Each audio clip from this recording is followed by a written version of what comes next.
25 piraso nga ng mga ballpen ang tatanggalan ko ng tag price ngayon mga mare ko for today's video. Hello mga Mars, ito na naman ang ganap sa buhay namin ngayong araw. Dahil kahapon nga ay pumunta ng palengke ang inyong tindera at bumili po ako ng ibang paninda namin ng mga school supply. Ang una ko nga pong hinanap mga mare ko ay yung notebook po na malaki, yung kulay red po yung takip niya. Dahil nga po kailangan ng anak ko sa kanyang school. Pero ilang pwesto na nga po ng mga nagtitinda ng school supply yung pinunta namin kahapon pero wala po kaming nahanap na big notebook yung kulay red po yung takip niya. Meron pong mga malalaking notebook pero iba naman po yung kulay ng takip niya, red lang naman po yung kailangan ko. Kaya sabi ng anak ko, kokopera niya na lang daw ng red para naman maipasa niya na. At sabi ko nga din, colored paper na lang yung ilagay niya para naman magandang tignan. Ganyan naman tayong mga nanay talaga, para-paraan lang. Dito nga mga mare ko, nag-aalis na naman po ako ng mga powdered milk at mga kape. Dahil eto nga po ang mabili ngayon kasi ulan ng ulan. Napakarami nga po ng Great Taste White ang na-order ko mula kay grocery. Sabi ko nga po dati mas mura nga po ang kuha ko kay grocery compare po sa aking supplier. Kaya eto na nga may dalawang haba pa na natira dito sa baba kaya isasabit ko na. Sa sobrang taas nga mga mare ko ng pinagsasabitan ko abay tumungtong pa talaga sa upuan ang inyong tindera. At kanina nga po dumaan po yung supplier ko ng mga school supply. May mga dala nga ng mga lighter at mga electric tape yung aking supplier. 350 nga po yung isang box po na lighter at 10 pesos nga po ang bentahan namin bawat isang piraso. 50 pieces nga po yung laman niya sa isang box. At ito naman pong electrical tape, 10 pieces nga po yung laman niya sa isang haba na ganito, 8 pesos po yung puhunan niya, at 15 pesos naman po yung bentahan namin bawat isa. At ito naman mga watercolor, mga Marico, 25 pesos nga po yung isang piraso niya. Magpa-plus 5 lang po ako dito kaya 30 po ang magiging bentahan ko dito. At umorder na nga rin po ako ng isang box po na wawang nakatol. 1-2 nga po yung isang box niya kahit meron pa nga po kung stocks kumuha na po ako. Talagang napakabili naman po ng wawang nakatol dito sa aming tindahan. Hindi ko nga alam mga Marico sa aking mga tumer, talagang wawang nakatol lang ang kanilang hinahanap. Pag nagbenta nga ako ng Baygon, Diyos ko po may stock lang at ako lang talaga ang gagamit. Pero sabi naman ng aking mga tumer talagang napakabisa naman daw ng katol na ito kumpara sa ibang mga katol, mga mare ko, kaya ito talaga yung palagi nilang hinahanap. At dito nga po nilalagyan ko na ng tatak yung aking mga benta para naman hindi na naman tayo maging manghuhula pag hindi natin mahanap ang ating mga resibo. At dito nga rin po mga mare ko, bumili na rin po ako ng dalawang graphing notebook para pag meron naghanap, meron po akong maibenta.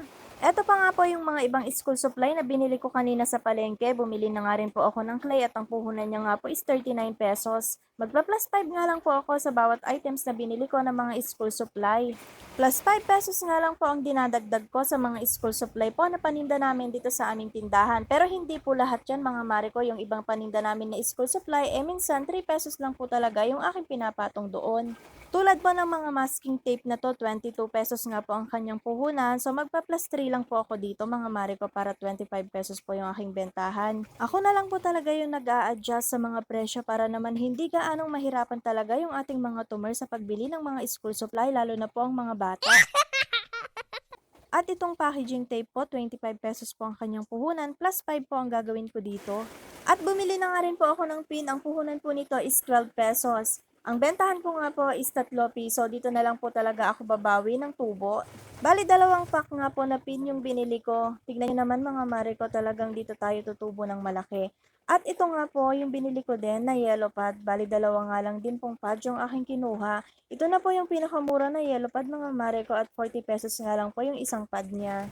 Dalawang pad nga lang po yung aking kinuha kasi nga po hindi naman gaanong mabili talaga yung yellow pad dito sa aming tindahan.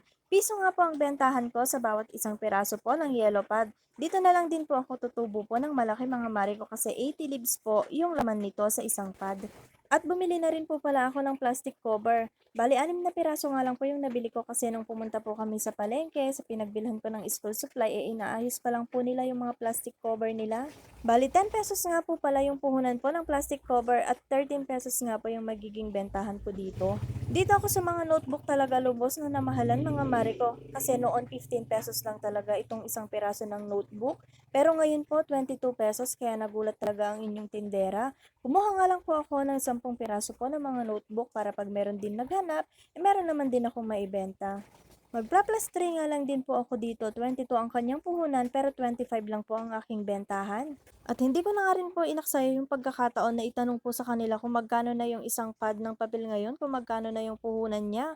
Ang naging puhunan niya na po mga mare ko mula grade 1 hanggang grade 4 17 pesos na po ang isang pad. At dito nga po ang bentahan ko sa mga papel namin dito sa store is nasa 18 pesos pa lang, so gagawin ko na po itong 20 pesos. Papalitan ko mamaya yung tag price niya mula grade 1 hanggang grade 4 20 pesos na po yung magiging bentahan ko dito. At yung long pad nga po, ang puhunan niya na talaga sa palengke is 30 pesos. Yung iba nga po, 35 pesos po yung puhunan nila. So, 28 pesos pa lang yung bentahan ko, pero gagawin ko na po siyang 35 pesos or 33 pesos po. Kaya nakakabutas na talaga ng bulsa ang presyo po ng mga school supply ngayon. Hindi lang mga school supply, kundi lahat po ng nakikita nyo ng mga paninda namin dito sa aming tindahan. Sobrang mahal na po talaga ng mga bilihin ngayon mga mare ko. Buti nga po nung nabigay po kami ng mga school supply, mura pa lang po yung pagkuha ko. Buti nga po nakapag-stocks na rin ako noon at pinaghandaan ko na nga rin po yung mga ipamimigay ko po na school supply. Nasa mahigit 3,000 pesos nga po yung nagastos ko sa pagbili po ng mga school supply na pinamigay po namin. Buti na nga lang mga mare ko, napakarami pa pong natira ng mga papel at nakapag-stocks po talaga ako bago ito tumaas. At dito nga po sa mga ballpen talaga mahihirapan ang inyong tindera. Paano ba naman kasi itong 25 pieces po talaga ng mga ballpen, meron pong tag price lahat. Hindi naman pwede na hindi ko alisin talaga yung pinaka-tag price niya mga mare ko. Kasi ang puhunan niya talaga o ang presyo niya is 5.25 lang, 10 pesos ang bentahan ko ng mga ballpen. Siyempre pag nakita ng tumer yung price niya, magugulat. 5.25 lang pala yung puhunan niya tapos ibebenta mo ng 10 pesos. Napakasipag naman kasi nang naglagay ng tag price nito ay pwede naman ilagay doon na lang sa pinaka-box niya. At sa mga tumer ko nga po, shoutout sa inyo. Ayan, alam niyo na po kung magkano po yung presyo ng mga school supply na mga binibili namin at kung magkano lang po yung patong namin sa bawat school supply na paninda po namin dito sa aming tindahan. So dito nga mga mare, kailangan kong alisin yung tag price niya. Kasi ang presyo na to is 25 pesos. So 30 pesos ang ating bentahan. 5 pesos lang po yung plus natin sa mga ibang school supply talaga natin. So ganyan po yung presyo ko ng mga school supply dito sa aming store. So tag plus 5 pesos lang talaga yung ginagawa ko po. So, kailangan kong alisin to para naman yung ating mga tumer. So, pag nakita nila ito, 25 lang pala. Dapat 28 lang yung bentahan mo, di ba? Meron kasing ibang mga tumer na gano'n. Hindi talaga natin maiwasan yung mga tumer na gano'n. So, 5 pesos na nga lang yung plus natin. Babarating pa, di ba? So, yung iba nating mga kasari dyan, ayan, relate pa kayo sa mga sinasabi ko ngayon. So, iba nating mga school supply naman, is okay naman ang ating bentahan. Pero yung mga papel talaga natin mga mare, tumaasa. Kahapon nagtanong ako mula grade 1 hanggang grade 4 po. Ang puhunan niya na is 17 pesos. So, ang bentahan ko dito, pinakita ko kanina 18 pesos. Kaya mag-aano na lang ako doon, papalitan ko yung tag price ko. So 20 pesos na lang ang aking bentahan sa bawat isang pad.